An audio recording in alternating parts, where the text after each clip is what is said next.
എല്ലാവർക്കും ഈശോ മിശിഹായിൽ സ്തുതിയായിരിക്കട്ടെ. ഞങ്ങൾ കർണാടകയിൽ നിന്ന് വരുന്നു. കർണാടകയിൽ മംഗലാപുരത്ത് ബെൽത്തങ്ങടി, അവിടെ കളഞ്ച ഇടവകയിൽ നിന്ന് വരുന്നു. എൻ്റെ പേര് സെബാസ്റ്റ്യൻ. ഇതെൻ്റെ പപ്പ ജോസഫ്, ഇതെൻ്റെ മമ്മി ശൈല, ഇതെൻ്റെ രണ്ട് ചേട്ടന്മാർ അഭിലാഷ് പിന്നെ അജിത്ത്. അപ്പം ഞാനിന്ന് ഇവിടെ നിൽക്കണമെങ്കിൽ, ഈ വേദിയിൽ നിൽക്കണമെങ്കിൽ അതിനൊരു വലിയൊരു കാരണമുണ്ട്. എൻ്റെ ഈ അമ്മ, ഈ പുറകിൽ നിൽക്കുന്ന എൻ്റെ അമ്മ. കാരണം ഞാനും എൻ്റെ കൂട്ടുകാരനും കൂടെ ഒരു രാത്രിയിൽ ഞങ്ങൾ ബൈക്കിൽ വന്നുകൊണ്ടിരിക്കുമ്പം ഇവൻ അറിയാണ്ട് ഉറങ്ങിപ്പോയി. അവൻ ഓടിച്ചപ്പം അവൻ അറിയാണ്ട് ഉറങ്ങിപ്പോയി. ഞങ്ങൾ നേരെ പോസ്റ്റിൽ ചെന്നിടിഞ്ഞ് കഴിഞ്ഞപ്പം നല്ലോണം പരിക്ക് പറ്റി. അവൻ്റെ സ്കള്ളിനായിരുന്നു പ്രശ്നം, എനിക്കും സ്കള്ളിന് തന്നെ ആയിരുന്നു. അപ്പം ഞങ്ങളെ അവിടെ വഴി കിടക്കുന്ന കണ്ട ആൾക്കാർ കൊണ്ടുപോയി ആശുപത്രിയിൽ എത്തിച്ചു. അപ്പം ഒരാശുപത്രിയിൽ നിന്ന് ഞങ്ങളെ റിജക്റ്റ് ചെയ്തു. ഇവിടെ പറ്റില്ല, റിസ്ക്കാണ്, നിങ്ങൾ അടുത്ത ആശുപത്രി കൊണ്ടുപോക്കുമെന്ന് പറഞ്ഞു. അപ്പം കൊണ്ടുപോക്കുമെന്ന് പറഞ്ഞ സമയത്ത് അവരൊന്നും നോക്കിയില്ല. വേറെ ഏതോ ആൾക്കാർ, ഞങ്ങളെ അറിയത്ത് പോലും ഇല്ലാത്ത ആൾക്കാർ അവിടെ കൊണ്ടുപോയി അടുത്ത ആശുപത്രി ചേർത്തു. അടുത്ത ആശുപത്രി ചേർത്ത് കഴിഞ്ഞ് അവിടെ ഒരു മൂന്ന് ദിവസം ഉണ്ടായിരുന്നു. കാരണം എൻ്റെ സിറ്റുവേഷനും അവൻ്റെ സിറ്റുവേഷനും അത്രയും ക്രിട്ടിക്കലായിരുന്നു. എനിക്ക് ഓക്സിജൻ എടുക്കാൻ പറ്റില്ല. ബേസിക്കലി ഞാനിപ്പോൾ നഴ്സിംഗ് പഠിച്ചുകൊണ്ടിരിക്കുക, നഴ്സിംഗ് സ്റ്റുഡൻസാണ്. സോ എനിക്ക് ഓക്സിജൻ എടുക്കാൻ പറ്റുന്നില്ല. സോ വെൻറ്റിലേറ്ററിൽ എനിക്ക് ഓക്സിജൻ തന്നുകൊണ്ടുണ്ട്. ആ വെൻറ്റിലേറ്റർ അത്രയും അവർ തിരക്കിട്ടിട്ടുകൊണ്ട് എനിക്ക് ത്രോട്ടിന് ചെറിയ പ്രശ്നമായിരുന്നു. സോ ഓക്സിജൻ തന്നു. എന്നിട്ട് അവർ അഡ്മിറ്റ് ചെയ്തു. ആരെയും കാണിക്കാൻ വിടില്ല, അത്രയ്ക്ക് സ്ട്രിക്റ്റ് ആയിരുന്നു. സോ എന്തെങ്കിലും ഒരു ചെറിയൊരു ഇൻഫെക്ഷൻ എന്തെങ്കിലും ആയെങ്കിൽ വി മേ ബി ഡൈ, ഞങ്ങൾ മരിച്ചു പോയേക്കാം. അങ്ങനെ ആരെയും കടത്തി വിടുന്നില്ല. എന്നിട്ട് എങ്ങനെയൊക്കെയോ പെർമിഷൻ ചോദിച്ച്, പപ്പയും മമ്മിയും വേറെ സ്ഥലത്തായിരുന്നു, ഞാനിവിടെ മംഗലാപുരത്ത് പഠിക്കുക. അപ്പം ഇവർ ഈ കാര്യം അറിഞ്ഞ് ഓടിപ്പടച്ച് വന്നപ്പം ഇവർ തിരക്കിൽ കാശ് രൂപ എടുക്കാൻ മറന്നുപോയി. അങ്ങനെ ഇവർ വന്നു കഴിഞ്ഞ് എന്ത് ചെയ്തു, ഇവരെ കയറ്റിയ സമയത്ത് എൻ്റെ അങ്കിളുടെ കയ്യിൽ നിന്ന് കൃപാസന മാതാവിൻ്റെ തൈലത്തിലുണ്ടായിരുന്ന ഒരു സ്റ്റിക്കർ എടുത്തിട്ട് എൻ്റെ വെൻറ്റിലേറ്ററിൽ ഉണ്ടായിരുന്ന തലണ്ണയുടെ അടി വെച്ചു. അങ്ങനെ അടി വെച്ച് കഴിഞ്ഞ് ഇവരുടെ ഓൺ റിസ്ക് എന്നെ മാതാവിന് സമർപ്പിച്ചിട്ട് ഇവർ ആ ആശുപത്രിയിൽ നിന്ന് അടുത്ത ആശുപത്രിയിലേക്ക് ഷിഫ്റ്റ് ചെയ്തു. ഫോർ ദ ബെറ്റർ കെയർ കിട്ടാൻ വേണ്ടി അടുത്ത ആശുപത്രിയിലേക്ക് ഷിഫ്റ്റ് ചെയ്ത് കഴിഞ്ഞപ്പം അത് മെഡിക്കൽ അഗെയിൻസ്റ്റ് ആ ഡിസ്ചാർജ് നടക്കാൻ പാടില്ല ശരിക്കും. But with their risk and മാതാവിനോട് ചോദിച്ചിട്ട് അനുവാദം മേടിച്ചിട്ട് അവരെന്നെ അടുത്ത ഹോസ്പിറ്റലിലേക്ക് ഷിഫ്റ്റ് ചെയ്തു. അങ്ങനെ ഇവരെന്നെ മാതാവിനെപ്പോൾ സമർപ്പിച്ചോ അപ്പനും എൻ്റെ പപ്പയും മമ്മിയും ഒറ്റ കാര്യമേ മാതാവിനോട് പറഞ്ഞുള്ളൂ, ഇവൻ നിൻ്റെ മോനാ, ഇവൻ സുഖപ്പെട്ട് വന്നെങ്കിൽ ഞങ്ങൾ ഇവിടെ കൊണ്ടുവന്ന് ഇവനെ കൊണ്ട് ഞങ്ങൾ സാക്ഷ്യം പറയിപ്പിച്ചേക്കാമെന്ന് പറഞ്ഞു. അങ്ങനെ എനിക്ക് തന്നെ അത്ഭുതമായി. ഡോക്ടർമാർ ഇങ്ങനെ പറയുകയും ചെയ്തു ഇവൻ ഇത്ര പെട്ടെന്ന് റിക്കവറി ആയെന്ന്. ഞാൻ വേണമെങ്കിൽ എൻ്റെ ആക്സിഡൻറ്റ് കണ്ടീഷൻ്റെ ഫോട്ടോ നിങ്ങളെ കാണിച്ചു തരാം. അപ്പം ഇത്രയും ക്രിട്ടിക്കലായിരുന്നു എൻ്റെ അവസ്ഥ. അങ്ങനെ ഷിഫ്റ്റ് ചെയ്തു, എല്ലാം കഴിഞ്ഞു. ഭയങ്കര ക്രിട്ടിക്കലൊക്കെ ആയി. പിന്നെ internal bleeding, skull fracture with internal bleeding and കണ്ണ് എൻ്റെ തിരിഞ്ഞിരിക്കുമായിരുന്നു. ഈ ഒരു കണ്ണ് ഇപ്പുറ സൈഡിലായിരുന്നു, ഇതൊരെണ്ണം മാത്രം സ്ട്രൈറ്റ് കാണാം. എനിക്ക് സിംഗിൾ വിഷൻ, എനിക്ക് രണ്ടായിട്ട് കാണും, ഒരു കാര്യം രണ്ടായിട്ട് കാണുമായിരുന്നു. അത് പിന്നെയാണ് ശരിയായത്. ആദ്യം ഒരു കണ്ണ് കാണൂലായിരുന്നു, പിന്നെ ഒറ്റ കണ്ണി മാത്രം കാണാം, പിന്നെ അത് ശരിയായി വന്നു. അതെങ്ങനെയാണെന്ന് ഞാൻ പറയാം. അങ്ങനെ എല്ലാം കഴിഞ്ഞ് മാതാവിൻ്റെ കൃപയാൽ എനിക്ക് എൻ്റെ പേര് സെബാസ്റ്റ്യൻ എന്ന് പറഞ്ഞ പേര് എനിക്ക് കേൾക്കുമ്പോൾ ഒരുമാതിരി ഒരു ഫീലിംഗ് ആയിരുന്നു. കാരണം വലിയ പേരാണ്, നമുക്ക് കേൾക്കുമ്പോൾ തന്നെ ഒരു ബാഡ് ഇത് വരും. അപ്പം എന്ത് ചെയ്തു, ഞാനിങ്ങനെ ആശുപത്രിയിൽ 5-ാം പക്കം എന്നെ വാർഡിലേക്ക് ഷിഫ്റ്റ് ചെയ്യാൻ വേണ്ടി, എനിക്ക് റെസ്പോൺസ് തുടങ്ങിയപ്പം വാർഡിലേക്ക് ഷിഫ്റ്റ് ചെയ്യാൻ വേണ്ടി ഡോക്ടർ എന്നെ വിളിച്ചു. എനിക്ക് ശരിക്കും ഞാൻ ഈ ആക്സിഡൻറ്റിലുള്ള ഫീൽ എനിക്കറിയത്തില്ല. കാരണം 5 ദിവസം ഫസ്റ്റ് 42 hours അവർ നോക്കി, നടന്നില്ല, നോ റെസ്പോൺസ്. അത് കഴിഞ്ഞ് പിന്നെ 42, എന്നിട്ട് നോ റെസ്പോൺസ്. എന്നിട്ട് പിന്നെ നെക്സ്റ്റ് 1 hourലാണ് എനിക്ക് റെസ്പോൺസ് വന്നു തുടങ്ങിയത്. അങ്ങനെയൊക്കെ ഇരുന്ന സമയത്ത് ഡോക്ടർ എന്നെ പെട്ടെന്ന് വിളിക്കുക, സെബാസ്റ്റ്യൻ. എനിക്കതെന്തോ എന്നെ ഈശോ ശരിക്കും വിളിക്കുന്ന പോലെ എനിക്ക് തോന്നി. അങ്ങനെ എന്നോട് കൈ പൊക്കാൻ പറഞ്ഞു. കൈയൊക്കെ പൊക്കി ഞാൻ തിരിച്ച് വാർഡിൽ വന്നു കഴിഞ്ഞപ്പം ഞങ്ങളുടെ രൂപതയിലെ പിതാവൊക്കെ വന്ന് കണ്ട് പ്രാർത്ഥിച്ചിട്ട് പോയി. അത് കഴിഞ്ഞ് പിറ്റേ ദിവസം എനിക്ക് നടക്കാനൊന്നും പറ്റില്ല. എന്നോട് ഡോക്ടേഴ്സ് പറഞ്ഞ് 6 month കംപ്ലീറ്റ് റെസ്റ്റ്, 3 month ഇവൻ നടക്കുകയുള്ളൂ എന്ന് പറഞ്ഞു. 3 month വേണം എനിക്ക് നടക്കാൻ. എന്നിട്ട് ഞാൻ എന്നെ ചെയ്തു, പപ്പയും മമ്മിയും മാതാവിന് സമർപ്പിച്ച് പ്രാർത്ഥിച്ചുകൊണ്ടുണ്ടായിരുന്നു. എൻ്റെ പപ്പയും മമ്മിയും കരയുന്ന കണ്ടാലേ എനിക്കാവില്ല. അങ്ങനെ ഇവർ ഭയങ്കര കരച്ചിലും ബഹളവും. മമ്മി അൺകോൺഷ്യസ് തലയിറങ്ങിയൊക്കെ വീണു. അങ്ങനെ ഭയങ്കര സീനൊക്കെ ആയിരുന്നു. അത് കഴിഞ്ഞ് എന്നെ കൊണ്ടുവന്നു ആൻറ്റി, എൻ്റെ സിസ്റ്റർ ആൻറ്റി. ഇവർ ആ തിരക്കിൽ നമ്മുടെ തൈലമൊക്കെ എടുക്കാൻ മറന്നുപോയി. അങ്ങനെ സിസ്റ്റർ ആൻറ്റി വന്നിട്ട് എൻ്റെ നെറ്റിയിൽ തൈലമൊക്കെ പൂശി പ്രാർത്ഥിച്ചു. അന്ന് നൈറ്റ്, അന്ന് 2 മണിയൊക്കെ ആയപ്പം പപ്പയ്ക്കും മമ്മിക്കൊക്കെ ആ ഹോസ്പിറ്റൽ വാർഡിലൊരു നല്ലൊരു സ്മെല്ല്, നല്ല മുല്ലപ്പൂവിൻ്റെ മണം വരാൻ തുടങ്ങി. എന്നിട്ട് ഞാൻ തന്നെ, എനിക്ക് മൂക്കിൽ മറ്റേ നേസൽ ട്യൂബ് ഇട്ടിട്ടുണ്ട്. അതേപോലെ തന്നെ എനിക്ക് ഏറ്റ് നടക്കാനൊന്നും പറ്റില്ല. എനിക്ക് ഒരാൾ പിടിക്കാണ്ട് ഞാൻ നടന്നു പോവില്ല.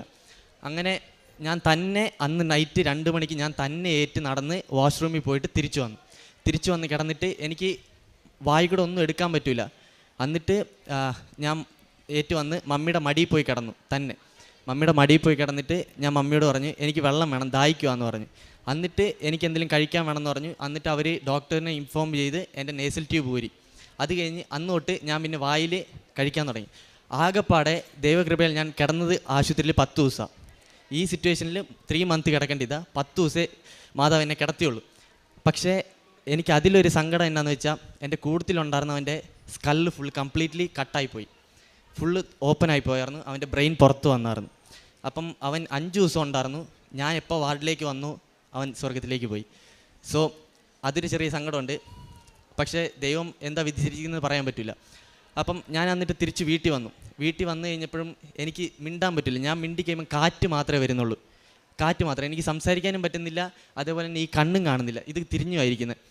അപ്പം ഞാൻ കാണിച്ചു, ഞാൻ ഈശോയോട് പറഞ്ഞു, ഈശോയെ ഞാൻ നിനക്ക് വേണ്ടി, എനിക്ക് ചെറിയ ഒരു ഇതുണ്ടായിരുന്നു. ഞാൻ മറ്റേ ഞങ്ങളുടെ അവിടെ തന്നെ, ഞങ്ങളുടെ സ്ഥലത്ത് തന്നെ ഒരു കൊവേന്തയിൽ അച്ഛൻ്റെ കൂടെ പാട്ട് പാടാൻ ധ്യാനിപ്പിക്കാനൊക്കെ പോയിക്കൊണ്ടിരുന്നത്.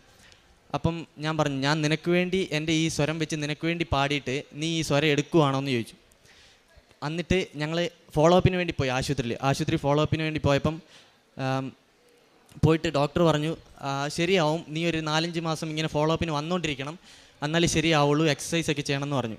പക്ഷേ എനിക്കത് സാറ്റിസ്ഫൈഡ് അല്ലായിരുന്നു. കാരണം ഞങ്ങളുടെ അവിടുന്ന് മംഗലാപുരത്തേക്ക് പോകണമെങ്കിൽ അത്രയും ദൂരമുണ്ട്, എപ്പോഴും പോയി വരവ് നടക്കുമൊന്നുമില്ല. എന്നിട്ട് ഞാൻ തിരിച്ച് ആൻറ്റിയുടെ അവിടെ വന്നു. ഈ തൈലം പൂശി സിസ്റ്റർ ആൻറ്റിയുടെ അടുത്ത് വന്നു കഴിഞ്ഞപ്പം ആൻറ്റി എനിക്ക് ഈ ഒരു ജപമാല തന്നു. ഈ ജപമാല ഞാൻ കഴുത്തിൽ എപ്പോൾ ഇട്ടോ അന്ന് ഞാൻ കിടന്നുറങ്ങി. പിറ്റേ ദിവസം ഏറ്റ് കഴിഞ്ഞപ്പം എൻ്റെ സൗണ്ട് പിന്നെ ക്ലിയർ ആയി തുടങ്ങി. സൗണ്ട് നല്ലോണം എനിക്ക് പറയാൻ പറ്റുന്നുണ്ട്. അന്ന് ഞങ്ങൾ വീട്ടിൽ ജപമാല ചൊല്ലിക്കഴിഞ്ഞപ്പം എൻ്റെ സൗണ്ട് ഓട്ടോമാറ്റിക്കലി ക്ലിയർ ആവാൻ തുടങ്ങി. അപ്പോൾ പപ്പ പറഞ്ഞു, നീ ഇനി തൊട്ട് ഫുള്ള് രഹസ്യം നീ തന്നെ ചൊല്ലിക്കോ, നിൻ്റെ സൗണ്ട് ക്ലിയർ ആവുന്ന എനിക്കൊന്ന് കാണണം, നീ ചൊല്ലിക്കോ, മാധവ നിന്നെ ശരിയാക്കുമെന്ന് പറഞ്ഞു. എന്നിട്ട് അതങ്ങനെ സൗണ്ട് ക്ലിയർ ആയി 2 ദിവസത്തിൽ. അതേപോലെ തന്നെ ഇനിയൊരു ഇൻസിഡൻറ്റ്, എൻ്റെ കണ്ണിൻ്റെ കാര്യം. കാരണം ഞാൻ കൃപാസന മാതാവിൻ്റെ ഫോട്ടോ ഞങ്ങളിങ്ങനെ വെച്ചിട്ടുണ്ട് പ്രാർത്ഥിക്കുന്ന സ്ഥലത്ത്. അപ്പം മമ്മി ഈ കണ്ണ് കണ്ടിട്ട് മമ്മി എന്നും കരഞ്ഞ് പ്രാർത്ഥിക്കും. മമ്മി ഭയങ്കര കരച്ചിലായിരുന്നു. അങ്ങനെ മമ്മി കരഞ്ഞു കഴിഞ്ഞപ്പോൾ എനിക്ക് ഭയങ്കര സങ്കടമായി. മമ്മി പ്രാർത്ഥിക്കുന്നുണ്ട്, ഞാനും കൊന്ത ചെല്ലുന്നുണ്ട്, പപ്പയും പ്രാർത്ഥിക്കുന്നുണ്ട്. അങ്ങനെ ഞങ്ങളിരുന്ന് പ്രാർത്ഥിച്ചുകൊണ്ടിരുന്നപ്പം ഞാൻ ഇങ്ങനെ മനസ്സിൽ മാതാവിനോട് പറഞ്ഞു, മാതാവേ എനിക്ക് നിന്നെ രണ്ടായിട്ടാണ് കാണുന്നത്, എനിക്ക് അതറിയേണ്ട ആവശ്യമില്ല.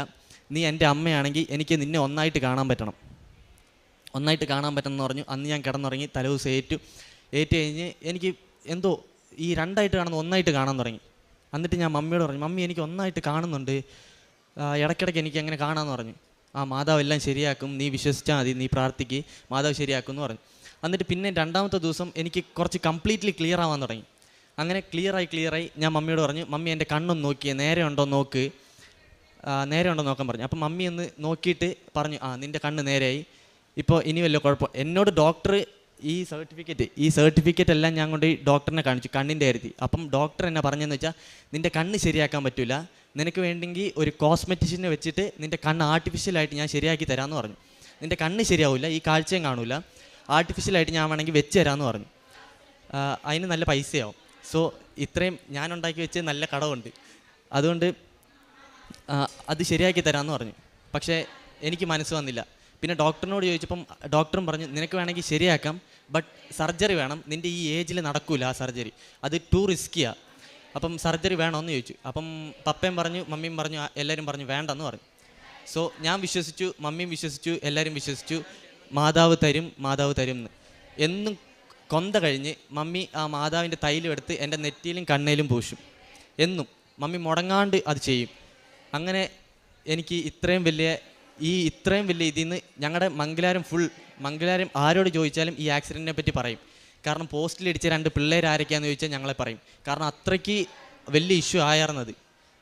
ആ ഒരു ടൈമിൽ എല്ലാവരും അറിഞ്ഞ കാര്യം. അത്രയും ഒന്നും ഇല്ലാത്തടത്ത് നിന്ന് മാതാവ് എന്നെ ഇത്ര എത്തിച്ചു. ഇവർക്ക് എന്നാ ചെയ്യണം, ആ ക്രിട്ടിക്കൽ അത്രയും സഡന്നായിട്ട് വന്ന സമയത്ത് ഇത്രയും പൈസ എങ്ങനെ റോൾ ചെയ്യും, എമൗണ്ട് എങ്ങനെ സെറ്റ് ചെയ്യും എന്നൊക്കെ ആലോചിച്ചിരുന്നപ്പം എല്ലാം മാതാവ് ഓരോരുത്തരിലൂടെ കൊണ്ടുവന്ന് എത്തിക്കുമായിരുന്നു. അങ്ങനെ ഒരു ബുദ്ധിമുട്ടും അറിയിക്കാണ്ട് മാതാവ് ഞങ്ങളെ ഇത്രയും നടത്തി. ഒന്നിനും കഴിവില്ല എന്ന് കരുതിയ എന്നെ മാതാവ് ഇത്രത്തോളം ഉയർത്തുമെങ്കിൽ നമ്മളെല്ലാവരും എത്രത്തോളം മാതാവ് ഉയർത്തും എന്ന് നമ്മളൊന്ന് മനസ്സിൽ ആലോചിച്ച് നോക്കുക. എന്നും മാതാവിനെ കൂട്ടുപിടിക്കുക. അതേപോലെ തന്നെ ഇനിയൊരു കാര്യം, എൻ്റെ മമ്മിയൊക്കെ ഉടമ്പടി എടുത്തിട്ട് ഇപ്പോൾ 2ാമത്തെ വർഷം. ഞങ്ങൾക്ക് അത്രയും ദൂരെ നിന്ന് വരാൻ കുറച്ച് ഇഷ്യൂസൊക്കെ ഉള്ളതുകൊണ്ട് ഇതിപ്പോൾ 2ാമത്തെ വർഷം ഞങ്ങളിപ്പോൾ വരുന്നത്. അപ്പോൾ അങ്ങനെ ആദ്യത്തെ പ്രാവശ്യം മമ്മിയൊക്കെ പോയിട്ട് വന്നപ്പം എൻ്റെ ചേട്ടന്മാർക്ക് 2 പേർക്കും ജോലി ഇല്ലായിരുന്നു. ചേട്ടൻ പഠിച്ചിറങ്ങിയിട്ട് 1 വർഷം എങ്ങാണ്ട് ജോലി ഇല്ലാണ്ട് ഇങ്ങനെ സെർച്ച് ചെയ്തുകൊണ്ടിരുന്നു. അങ്ങനെ ഇവർ പോയിട്ട് വന്നപ്പം ചേട്ടൻ പറഞ്ഞു വിട്ടു, മമ്മി മാതാവിനോട് ഞങ്ങളുടെ കാര്യം കൂടെ ഒന്ന് സൂചിപ്പിച്ചേര്, ജോലി ഇല്ലാത്ത കാര്യം ഒന്ന് സൂചിപ്പിച്ചേക്കാൻ പറഞ്ഞു. ഇവർ പോയിട്ട് കൃപാസനം പോയിട്ട് ഉടമ്പടി എടുത്ത് തിരിച്ചു വന്നു. 2ാം പൊക്കം ചേട്ടന് കമ്പനിയിൽ നിന്ന് കോൾ വന്നു, ചേട്ടനെ അപ്പോയിൻ്റ് ആക്കി. അതേപോലെ തന്നെ ഒരു ദിവസം വിട്ടിട്ട് എൻ്റെ 2ാമത്തെ ചേട്ടനും 2 പേരും എയറോസ്പേസിൽ ഇപ്പോൾ വർക്ക് ചെയ്യുന്നു. ഒരാൾ എയറോനോട്ടിക്കൽ എഞ്ചിനീയറിംഗ് ബാംഗ്ലൂരിൽ വർക്ക് ചെയ്യുന്നു. ഇനി ഒരാൾ എയർപോർട്ടിൽ സ്റ്റാഫ് VIP ആൻഡ് ഗസ്റ്റ് റിലേഷനിൽ വർക്ക് ചെയ്യുന്നു. മാതാവ് ഞങ്ങളുടെ ഫാമിലിനെ അത്രയും അനുഗ്രഹിക്കുന്നുണ്ട്. അതേപോലെ തന്നെ കുറേ കാര്യങ്ങളുണ്ട്. ബാക്കി കാര്യങ്ങൾ പപ്പ പറയും. മാതാവ് ഞങ്ങൾക്ക് തരുന്ന അനുഗ്രഹങ്ങളെപ്പറ്റി പറഞ്ഞുകൊണ്ടിരിക്കാനാണെങ്കിൽ അത് ഒത്തിരി പറഞ്ഞുകൊണ്ടിരിക്കണം. പക്ഷേ സമയത്തിൻ്റെ ഇതും കൊണ്ടും പിന്നെ മാതാവിനോടുള്ള സ്നേഹം കൊണ്ടും നിങ്ങൾക്ക് എല്ലാവർക്കും മാതാവിനെ അറിയാം. ഞാൻ ഒത്തിരി പറഞ്ഞിട്ട് കാര്യമില്ല. എന്നെക്കാട്ടിലും അനുഭവിക്കുന്നവരാണ് നിങ്ങളും. കാരണം എനിക്ക് ഇത്രയും വലിയ അനുഭവം തന്നു. അതുകൊണ്ട് എനിക്കിനി പറയാൻ വാക്കുകളില്ല. ഉടമ്പടി എടുത്തിട്ട് 2 വർഷമായി. ഞങ്ങൾ എല്ലാ പത്രങ്ങളും എല്ലാ വീട്ടിലും ഈശോയെ അറിയത്തില്ലാത്തവരെയൊക്കെ കൊണ്ടുപോയി കൊടുത്തു. അവരോട് ഈശോയോട് പ്രാർത്ഥിക്കാൻ പറഞ്ഞു. ഞങ്ങളൊക്കെ പറ്റുന്ന സഹായം മറ്റുള്ളവർക്ക് ഞങ്ങൾ ചെയ്യുമായിരുന്നു. പറ്റുന്ന സഹായമൊക്കെ എല്ലാവരുടെയും വീട്ടിൽ പോയി അവരൊക്കെ വേണ്ടിയ സഹായമൊക്കെ ഞങ്ങൾ ചെയ്യുമായിരുന്നു. അങ്ങനെ ഇവന് ഈ സംഭവം നടക്കുന്ന സമയത്ത് ഞങ്ങൾ 5 മണിക്കാണ് ഇവന് സംഭവം നടന്നത്. അന്നേരം ഞങ്ങൾ കൃപാസന പ്രത്യക്ഷീകരണ പ്രാർത്ഥന ചൊല്ലിക്കൊണ്ടിരിക്കുന്ന സമയമാണ്. അത് കാരണം മാത്രം ഞങ്ങളുടെ ഈ കൊച്ചിനെ ഈ മാതാവ് ബാക്കിയാക്കി തന്നെ. ആ നേരത്തെ എന്നും ഞങ്ങൾ ഏറ്റവും തിരി കത്തിച്ച് പ്രാർത്ഥിക്കുമായിരുന്നു. പിന്നെ ഞങ്ങൾക്ക് 6 നിയോഗങ്ങൾ ഞങ്ങൾ സമർപ്പിച്ചായിരുന്നു. ഇവിടെ 6 നിയോഗങ്ങളും ഞങ്ങൾക്ക് സാധിച്ചു കിട്ടി. ഇവളുടെ ചേച്ചിയുടെ കൊച്ചിന് വിദേശത്ത് ജോലിക്ക് വേണ്ടിയിട്ട് അത് കിട്ടി. ഇവർക്ക് 2 പേർക്ക് ജോലി അതും കിട്ടി. പിന്നെ ഞങ്ങൾക്കൊരു നല്ല വണ്ടി മേടിക്കണമെന്ന് ആഗ്രഹം ഉണ്ടായിരുന്നു. അതും ഈശോ സാധിച്ചു തന്നു.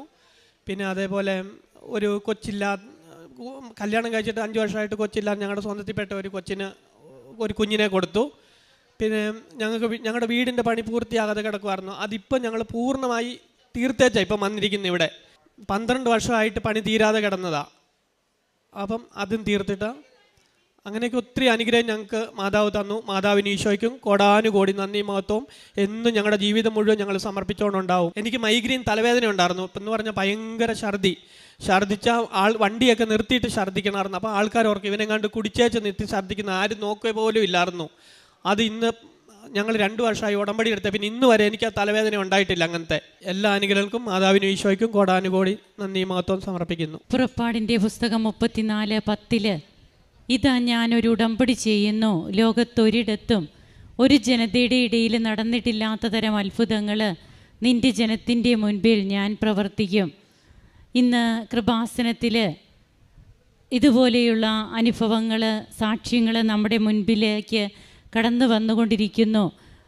ഇതൊക്കെ ഓരോ ദിവസവും തന്നെ കൃപാസന അൾത്താരയിൽ ഇങ്ങനെയുള്ള അനുഭവ സാക്ഷ്യങ്ങൾ വരുമ്പോൾ ഇവിടെ പരിശുദ്ധ അമ്മയുടെ പ്രത്യക്ഷീകരണം, അമ്മ പ്രത്യക്ഷപ്പെട്ടത് സമയ ഘടികാരവും നെഞ്ചിൽ ചാർത്തിയാണ് 2004 ഡിസംബർ 7-ാം തീയതി. അപ്പോൾ സമയത്തിൻ്റെയും കാലത്തിൻ്റെയും ഒക്കെ മേൽ അമ്മയ്ക്കുള്ള അധികാരം, ദൈവപിതാവ് അമ്മയ്ക്ക് കൽപ്പിച്ചു നൽകിയിരിക്കുന്ന അധികാരം, അതുമാത്രമാണ് നമുക്ക് ഓരോ അനുഭവ സാക്ഷ്യങ്ങളിലും വ്യക്തമാവുക. ഈ മകന് ഇവരിവിടെ അത് പറഞ്ഞില്ല, ഒരു ഓപ്പറേഷൻ പോലും നടന്നിട്ടില്ല. അതായത് സ്കളെല്ലാം പുറത്തേക്ക് വന്ന് ആ ഒരു അവസ്ഥയിൽ ഓപ്പറേഷൻ നടത്തുന്നതിന് പോലും സാഹചര്യങ്ങളില്ലാത്ത ഒരു അവസ്ഥയായിരുന്നു. ആ കണ്ടീഷനിൽ നിന്നാണ് ഇന്ന് സെബാസ്റ്റ്യൻ എന്ന ഈ മകൻ ഇവിടെ വന്നു നിന്ന് നമ്മുടെ മുൻപിൽ വന്നു നിന്ന് സാക്ഷ്യം പറയുന്നത്. അങ്ങനെ ഇവർക്ക് കയ്യിലുണ്ടായിരുന്നത് ഉടമ്പടി തൈലത്തിൽ ലേബലായിട്ട് ഒട്ടിച്ചിരിക്കുന്ന സ്റ്റിക്കർ മാത്രം. അതാണ് ഈ മകനെ, അതായത് 48 മണിക്കൂറുകൾ കഴിഞ്ഞിട്ടും യാതൊരു കോൺഷ്യസ് ആകാൻ യാതൊരു നിവൃത്തിയുമില്ലാത്ത അവസ്ഥയിൽ കിടക്കുന്ന ഈ മകൻ്റെ ബെഡിൽ പിന്നീട് ആ ഒരു സ്റ്റിക്കർ മാത്രമേ ഇവരുടെ കയ്യിലുള്ളൂ, വേറെ ഒന്നുമില്ല. അങ്ങനെ അത് വെച്ച് കഴിയുമ്പോഴത്തേക്കാണ് പിന്നീട് തനിക്ക് കിട്ടുന്ന, അതായത് പിന്നീടാണ് തൻ്റെ ഓരോ അവയവങ്ങൾ ചലിക്കാൻ തുടങ്ങുന്നത്. അങ്ങനെയാണ് ഡോക്ടേഴ്സ് ഇനി ഹോപ്പൊന്നുമില്ല എന്ന് പറഞ്ഞ ഒരു സാഹചര്യത്തിൽ നിന്ന് ഈ മകൻ ഇന്ന് ഇവിടെ വന്ന് തൻ്റെ ഒരു സർജറിയും നടന്നിട്ടില്ല. തൻ്റെ കണ്ണിനോ അല്ലെ തലയ്ക്കോ ഇങ്ങനെയൊന്നും സർജറിയൊക്കെ നടക്കാതെ തന്നെ ഈ മകന് ഇന്ന് ഇവിടെ ജീവനോടെ പൂർവാധികം ആരോഗ്യത്തോടെ ഈ മകൻ ഇന്ന് ഇവിടെ വന്ന് നിൽക്കുകയാണ്. അതിനുശേഷമാണ് പിന്നീട് ഉടമ്പടി നേർച്ച വസ്തുക്കൾ, അതായത് തൈലമൊക്കെ ഉപയോഗിക്കാൻ തുടങ്ങിയത്. അങ്ങനെ തൻ്റെ വിശ്വാസവും തൻ്റെ പേര് പോലും തനിക്ക് താല്പര്യമില്ലാതിരുന്ന ഒരവസ്ഥയിൽ നിന്ന് ഈശോ തന്നെ വിളിച്ചു, തനിക്ക് വീണ്ടും ഒരു ജന്മം നൽകി. അങ്ങനെ ഇന്ന് ഈശോയുടെ മകനായിട്ട് തൻ്റെ ചേട്ടന്മാരും അപ്പനും അമ്മയുമൊത്ത് ഈ മകൻ ഇവിടെ വന്നെന്ന് സാക്ഷ്യം പറയുമ്പോൾ കുടുംബം ഒന്നിച്ച് നന്ദി പറയുകയാണ്. അതുപോലെ തങ്ങളുടെ വീടിൻ്റെ ഓരോ കാര്യങ്ങൾ, മറ്റ് രോഗസൗഖ്യങ്ങൾ, ഇതൊക്കെ അതുപോലെ മക്കളുടെ ജോലി സാധ്യതകൾ, ഇതെല്ലാം ഉടമ്പടി വഴി തന്നെയാണ് തങ്ങൾക്ക് ലഭിച്ചതെന്ന് ഇവർ പറയുമ്പോൾ, ഇതാ ഞാനൊരു ഉടമ്പടി ചെയ്യുന്നു, ലോകത്തൊരിടത്തും ഒരു ജനതയുടെ ഇടയിൽ നടന്നിട്ടില്ലാത്ത തരം അത്ഭുതങ്ങൾ ഇന്ന് കൃപാസനത്തിലെ ഉടമ്പടിയിലൂടെ പരിശുദ്ധ അമ്മ ഏറ്റെടുത്ത് നടത്തുകയാണ്. അമ്മ ഈശോയോട് പറഞ്ഞാൽ നടക്കാത്ത കാര്യങ്ങളൊന്നുമില്ല. ഏത് ക്ലോസ് ചെയ്ത ഫയലും ഓപ്പൺ ആക്കാൻ അമ്മയ്ക്ക് പറ്റും. ഏത് നഷ്ടപ്പെട്ടെന്ന് പറയുന്ന ജീവിതവും പുതിയ നാമ്പകളായിട്ട് അമ്മയുടെ മധ്യസ്ഥതയിൽ ഉയർത്തെഴുന്നേൽക്കും. അതാണ് നമുക്കിന്ന് കാണുവാൻ സാധിക്കുക. നമുക്ക് കരങ്ങളടിച്ച് ദൈവത്തെ ആരാധിക്കാം, മഹത്വപ്പെടുത്താം. ഈശോയ്ക്കും അമ്മയ്ക്കും നന്ദി പറയാം.